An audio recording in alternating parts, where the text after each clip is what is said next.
Morning, everybody. Um, Lovely morning here in Ottawa. Uh, Looking forward to more good weather. Yay! I have to share, I went out this morning and I still have a couple of plants on my balcony garden.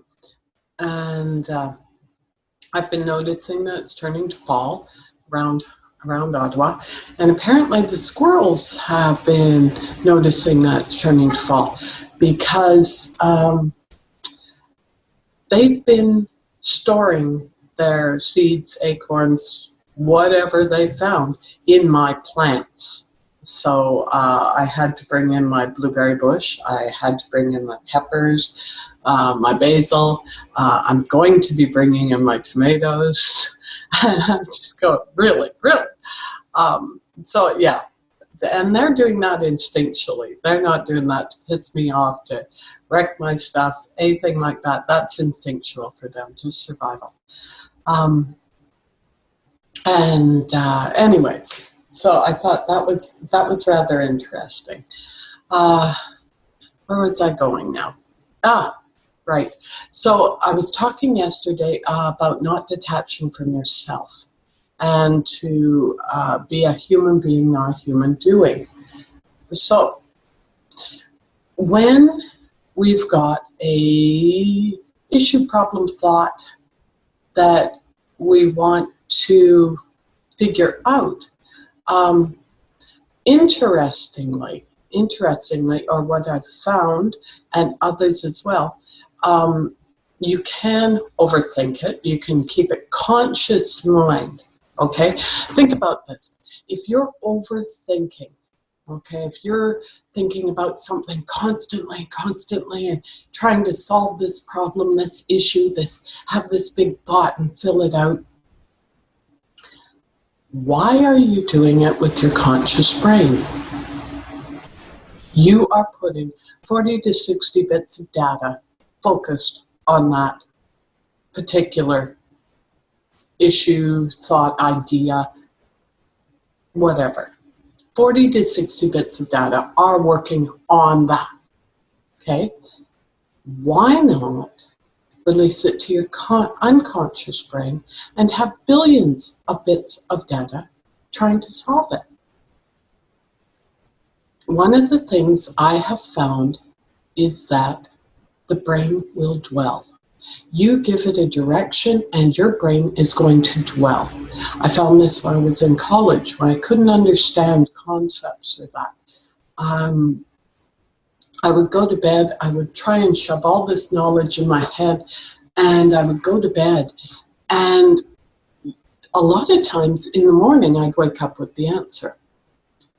Well, what I know now is that if you give the brain something to think about, it's going to dwell on that. It's going to figure it out. It's going to come up with an answer for you.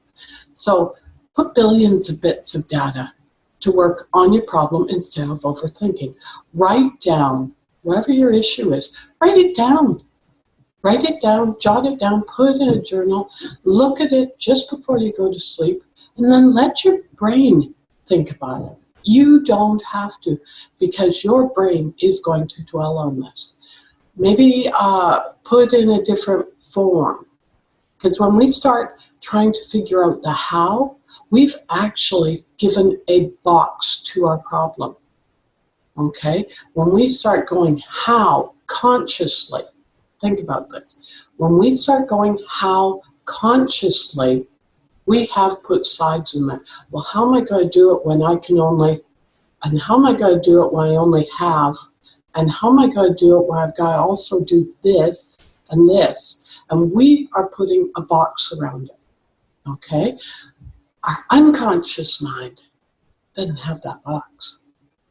It does not look at things the same way.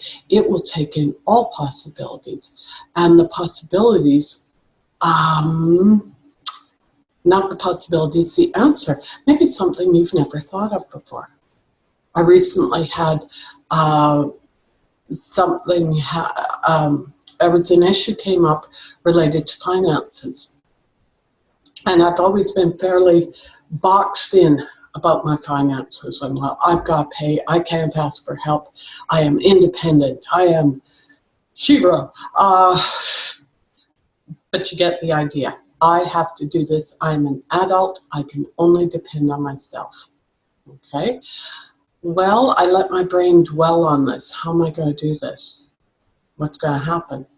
And I just kind of stepped away from it and left it with my brain, my unconscious mind. And one morning I woke up, I'm going, okay, this is what I need to do to solve it. I went, oh, okay, well, that involved some scary steps for me. Interestingly, although those steps were very intimidating for me, it was a big risk to take them, everything worked out. Everything is in the process of working out. Okay? So that's kind of where I wanted to go with that. The other thing I wanted to say is one of the things I let my brain dwell on was what I was talking about yesterday, human being versus human doing. I've had this perception that, and it's been reinforced. Interesting, it isn't reinforced today. It was reinforced in the past. I've been carrying that reinforcement forward to the future. So I have this perception that I don't do well with people.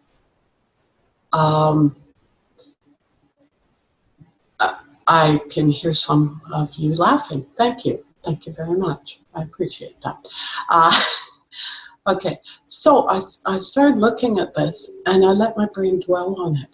And it started sorting through all these pieces, all these bits and pieces, and what they're related to. And what I discovered is a couple of different things. One, I've been told in the past that I am intimidating. Not in a way of being, but in the way of who I am, what I can do. Just me. I'm a little different. And this, to me, or in that situation, meant I was way different from other people. In the particular situation, they were trying to figure out somebody to set me up with. And they go, Jude, you're way too much. You're way too much. So for years, I tried to hold back. I tried to hold back and hold me in. And yeah, didn't work all so good. I keep, you know how you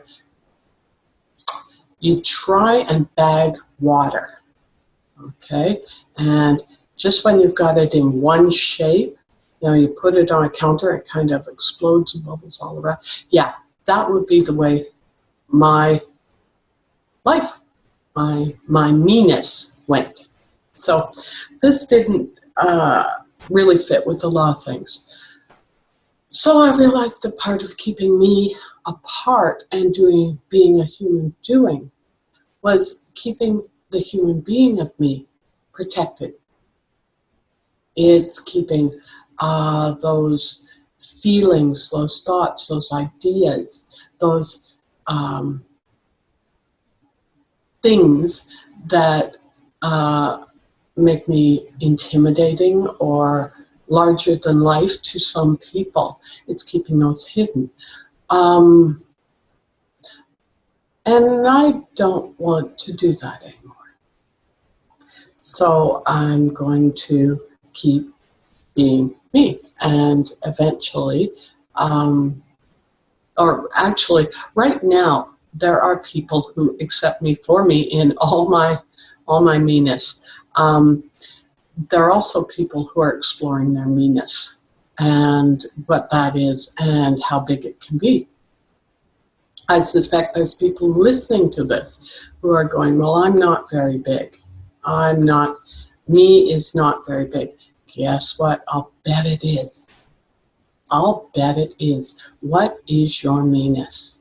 I know people who are amazingly creative, amazing with children, amazing with they're their minds, the way they conceptualize things. There's amazing writers out there. There's amazing singers out there. You are amazing in whatever way it is, and you should be expressing your meanness. So that's the thought for the day. What's your meanness, and do you express it or do you keep it hidden? Do you see it as a gift, or do you see it as something that keeps you apart from other people? Thought for today. Hugs and loves, everybody, and have a most marvelous Sunday. Okay, and we will talk to you tomorrow.